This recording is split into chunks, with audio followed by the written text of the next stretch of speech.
ভোটের মাঠে গুলি, আতঙ্ক আর প্রশ্ন। অবশেষে সেই হামলায় ব্যবহৃত মোটরসাইকেলের সূত্র ধরে বড় একটি অগ্রগতি। ত্রয়োদশ জাতীয় সংসদ নির্বাচনের সম্ভাব্য স্বতন্ত্র প্রার্থী ও ইনকিলাব মঞ্চের আহ্বায়ক শরীফ ওসমান বিন হাদির ওপর হামলার ঘটনায় মোটরসাইকেলের নম্বর ধরে একজনকে আটক করেছে আইন শৃঙ্খলা বাহিনী। আটক ব্যক্তির নাম আব্দুল হান্নান। তিনি ওই মোটরসাইকেলের মালিক।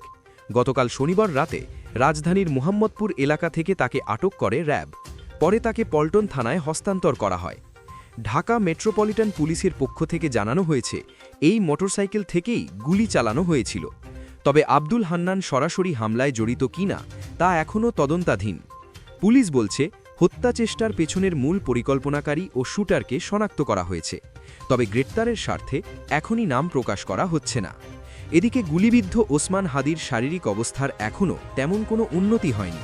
তিনি ঢাকার এভারকেয়ার হাসপাতালে চিকিৎসাধীন। পরিস্থিতি স্থিতিশীল হলে তাকে উন্নত চিকিৎসার জন্য বিদেশে নেওয়ার বিষয়টি বিবেচনায় রয়েছে।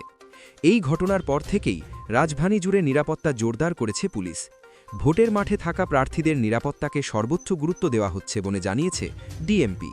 চেকপোস্ট, টহল ও নজরদারি বাড়ানো হয়েছে গুরুত্বপূর্ণ এলাকাগুলোতে। গত শুক্রবার দুপুর 2:24 ঢাকার পুরানা পল্টনের বক্স কালভার্ট এলাকায় পেছন থেকে আসা একটি মোটরসাইকেল থেকে ব্যাটারি চালিত রিকশায় থাকা ওসমান হাদিকে লক্ষ্য করে গুলি চালানো হয়। এই হামলা শুধু একজন প্রার্থীর ওপর নয়, অনেকের মতে এটি নির্বাচন ও গণতান্ত্রিক প্রক্রিয়ার ওপর সরাসরি হুমকি। প্রশ্ন এখন একটাই, এই হামলার নেপথ্যে কারা? এটি কি ব্যক্তিগত শত্রুতা নাকি বড় কোনো রাজনৈতিক ষড়যন্ত্র? এই ঘটনার প্রতিটি আপডেট আমরা আপনাদের জানাব। ভিডিওটি গুরুত্বপূর্ণ মনে হলে লাইক দিন, শেয়ার করুন আর এমন নির্ভরযোগ্য আপডেট পেতে চ্যানেলটি সাবস্ক্রাইব করতে ভুলবেন না।